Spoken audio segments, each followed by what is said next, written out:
इल्तिजा मुफ्ती हिंदुत्व पर वार करती हैं तो करारा पलटवार बाबा बागेश्वर देते हैं। जी हां, बाबा बागेश्वर ने दो टूक शब्दों में इल्तिजा मुफ्ती को करारा पलटवार देते हुए कहा है कि हिंदुत्व कोई बीमारी नहीं बल्कि दवा है। आपको याद दिला दे, इल्तिजा मुफ्ती ने अपमान किया था हिंदुत्व का और हिंदुत्व को एक बीमारी कहा था, जिस पर बाबा बागेश्वर ने पंडित धीरेन्द्र कृष्ण शास्त्री ने पलटवार करते हुए कहा है कि हिंदुत्व कोई बीमारी नहीं है, अपना इलाज कराएं। हिंदुत्व एक दवा है और बल्कि विश्व के लिए एक दवा है। इल्तिजा मुफ्ती को मेंटल हॉस्पिटल जाने की जरूरत है, ये कहना है बाबा बागेश्वर का। अपना इलाज करवाएं, पंडित धीरेन्द्र कृष्ण शास्त्री कहते हुए नजर आए। जीवन जीने की विचारधारा है हिंदुत्व।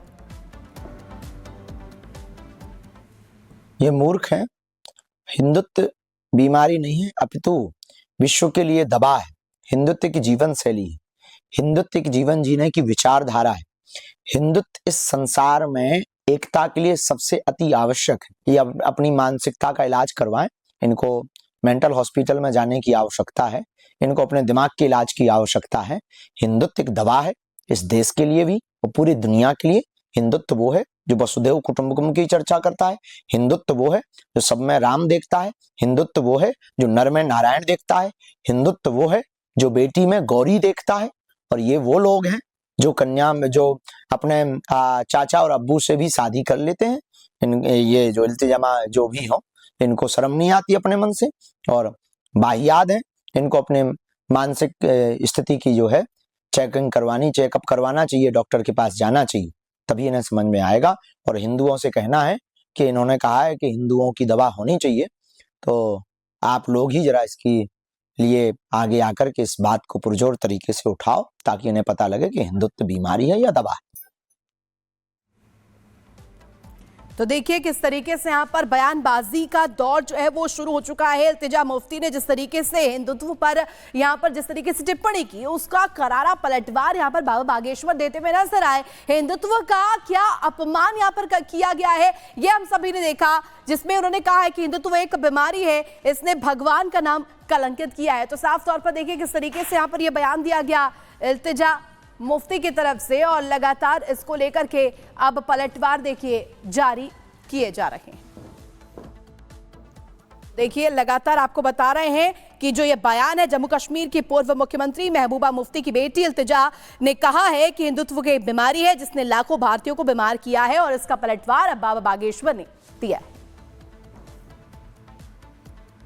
तो पहले आपने ज्ञानवापी की तस्वीर देखी, फिर आपने मथुरा जन्मभूमि की तस्वीर देख ली, लेकिन अब बारी है संभल के बाद बदायूं में जामा मस्जिद की, जिसको लेकर दावा किया जा रहा है कि यहां पर नीलकंठ महादेव का मंदिर है। आज इस मामले की कोर्ट में सुनवाई है, जहां पर मुस्लिम पक्ष बहस करेगा और अपना पक्ष भी रखेगा। लेकिन सुनवाई के दौरान देखिए सभी की निगाहें होंगी, लेकिन आखिर जामा मस्जिद को लेकर दावे क्या क्या है, रिपोर्ट आप देखिए।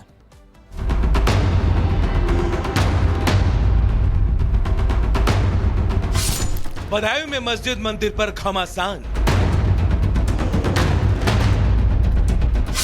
किसके दावे में कितनी सच्चाई? कोर्ट में आज फिर होगी सुनवाई।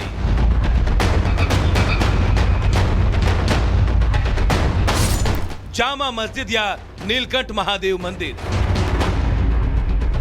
उत्तर प्रदेश के संभल मस्जिद का मामला अभी शांत भी नहीं हुआ है कि बदायूं में भी एक ऐसा ही मामला सामने आया, जिसके बाद बदायूं का माहौल गर्म है। बदायूं की जामा मस्जिद को लेकर हिंदू पक्ष का दावा है कि यहां पहले नीलकंठ महादेव का मंदिर था। ये मामला फास्ट ट्रैक कोर्ट में चल रहा है और आज फिर इस मामले में अहम सुनवाई होनी है। इससे पहले 3 दिसंबर को इस मामले पर सुनवाई पूरी नहीं हो पाई थी। जानकारी के मुताबिक बदायूं के सिविल जज senior division fast track court के जज अमित कुमार के कोर्ट में यह मामला विचाराधीन है। सरकार के पक्ष की तरफ से बहस पूरी हो चुकी है। 3 दिसंबर को हिंदू पक्ष की याचिका पर मुस्लिम पक्ष ने अपनी बात रखी। अब आज की सुनवाई के बाद तय होगा कि मामला सुनने योग्य है या फिर नहीं। कोर्ट में मुस्लिम पक्ष के वकील अनवर आलम ने कहा, यह मामला सुनने योग्य नहीं है। हिंदू महासभा को इसमें केस दायर करने का कोई अधिकार नहीं। जब ये खुद कह रहे हैं कि मंदिर तोड़कर मस्जिद बनाई गई, तो जाहिर सी बात है वहां पर मंदिर का अस्तित्व नहीं है। इन्होंने वादी नीलकंठ महादेव को बनाया है, जबकि वादी प्रत्यक्ष व्यक्ति होता है। वहीं हिंदू पक्ष के वकील का कहना है कि ये ऐतिहासिक और पुरातत्व सर्वे की इमारत है, इसीलिए इस पर वर्शिप एक्ट अप्लाई नहीं होता। 1493 खसरा नंबर में पूरा किला आता है। किले के बीच में नीलकंठ महादेव का मंदिर है, जिसमें तथाकथित जामा मस्जिद बनाई गई है। इस मामले को लेकर 2 सितंबर 2022 को कोर्ट में याचिका दाखिल की गई थी। पिछले 2 सालों में कोर्ट में तारीख पर तारीख लग रही है। अब आज वो फैसला आ जाएगा कि ये मामला आगे सुनवाई योग्य है या फिर नहीं। वहीं इसको लेकर सियासी सरगर्मी भी तेज होती दिख रही है। भड़काऊ भाईजान ओवैसी भी इस मामले में कूद पड़े हैं। उन्होंने एक्स पर लिखा, आने वाली नस्लों को एआई की पढ़ाई के बजाय एएसआई की खुदाई में व्यस्त कर दिया जा रहा है। यूपी के बदायूं की जामा मस्जिद को निशाना बनाया गया है। आपको बता दें, नमस्कार, गुड मॉर्निंग। आप देख रहे हैं रिपब्लिक भारत में हूं आपके साथ मोनिका ग्रोवर। सागर और ऋतु भी मेरे साथ इस बुलेटिन में मौजूद हैं। सुबह के 10 बज चुके हैं और तमाम बड़ी खबरें हम आपके सामने लेकर हाजिर हैं। और सबसे पहले बात अविश्वास प्रस्ताव की कर लेते हैं, क्योंकि जब से शीतकालीन सत्र की शुरुआत हुई है संसद में जिस तरीके से हो हल्ला और हंगामा देखने को मिल रहा है, उसके बाद सवाल ये खड़ा हो जाता है कि क्या संसद में आर पार की स्थिति में, आर पार के मूड में नजर आ रहा विपक्ष अब अविश्वास प्रस्ताव को अपना हथियार बना रहा है। ऐसा इसीलिए क्योंकि मोदी विरोध में विपक्ष हर एक मुद्दे को लेकर आता है और किस तरीके से संसद में मुद्दों को इस तरीके से उठाया जाता है कि हंगामे की भेंट चढ़ता हुआ सत्र नजर आता है। क्या वो अब अविश्वास प्रस्ताव को अपना हथियार बना रहा है? कांग्रेस पार्टी का लगातार कहीं न कहीं जॉर्ज सोरोस के साथ मिलीभगत है। जुड़े हैं विदेशी फंडिंग से, पहला आरोप नहीं है। इससे पहले भी राजीव गांधी फाउंडेशन का चाइना से फंडिंग लेना और अब सोरोस के साथ तार जुड़ना, आखिरकार ये रिश्ता क्या कहलाता है?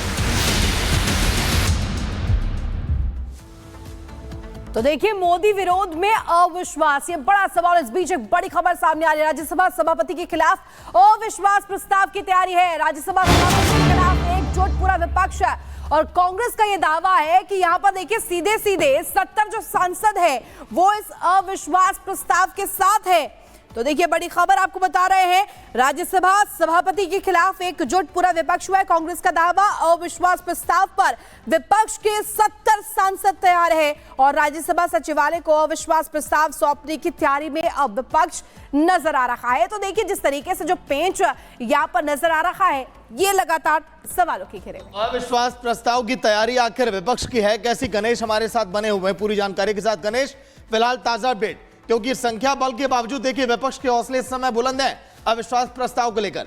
गणेश, देखिए, सदन में जिस तरीके से यूं कहें कि विपक्ष और जो सभापति जगदीप धनखड़ के बीच में तल्खी जिस तरीके से रिश्ते लगातार देखने को मिले हैं, पिछले दिनों अगर मैं बात करूं जो मानसून सत्र था तो उस दौरान भी तल्खी रिश्ते देखने को मिले हैं। विपक्ष का लगातार आरोप है कि सभापति जगदीप धनखड़ उन्हें बोलने का मौका नहीं देते बराबर और पक्षपात करते हैं। तो इन तमाम आरोपों एक तरीके से जगदीप धनखड़ के ऊपर लगा रहे हैं। तो कांग्रेस एक तरीके से अविश्वास प्रस्ताव पूरी तरीके से लाने की तैयारी कर रही है और उनके साथ जिस तरीके से कहा जा रहा है कि विपक्ष के करीबन 70, उनका दावा है कि 70 जो सांसद है वो उनके साथ है। लेकिन देखने वाली बात होगी जब ये अविश्वास प्रस्ताव अगर सदन में आता है तो किस तरीके से रवैया होगा जो विपक्ष के तमाम नेता है, क्या वो उस दौरान साथ खड़े होते हैं या साथ नहीं खड़े होते हैं, ये पूरी तरीके से देखने वाली बात है। लेकिन ये बात ये समझने वाली बात होगी जिस तरीके से अब कह रहे हैं कि पक्षपात करते हैं, विपक्ष के नेताओं के साथ पक्षपात करते हैं, क्या क्योंकि लगातार सदन में जो सभापति है जगदीप धनखड़, उनका साफ तौर से कहना होता है जिस जो नियम की प्रक्रिया होती है उसी नियम के तहत हम सभी को उसी हिसाब से बोलने का मौका देते हैं। लेकिन कांग्रेस हो या समाजवादी पार्टी हो या तमाम जो विपक्षी दल के नेता होते हैं, उनका साफ तौर से आरोप होता है कि हमें उस हिसाब से उस उचित समय के मुताबिक हमें बोलने का मौका नहीं मिलता, हमें अपनी बात का मौका नहीं मिलता है और लगातार सदन की कार्रवाई बाधित हो रही है। हमने देखा कि लगातार किस तरीके से उद्योगपतियों के सदन में हंगामा चल रहे हैं, संबल को लेकर हंगामा चल रहा है, बार-बार सदन की कार्रवाई पूरा ध्यान भटकाने के लिए विपक्ष ये कर रहा है।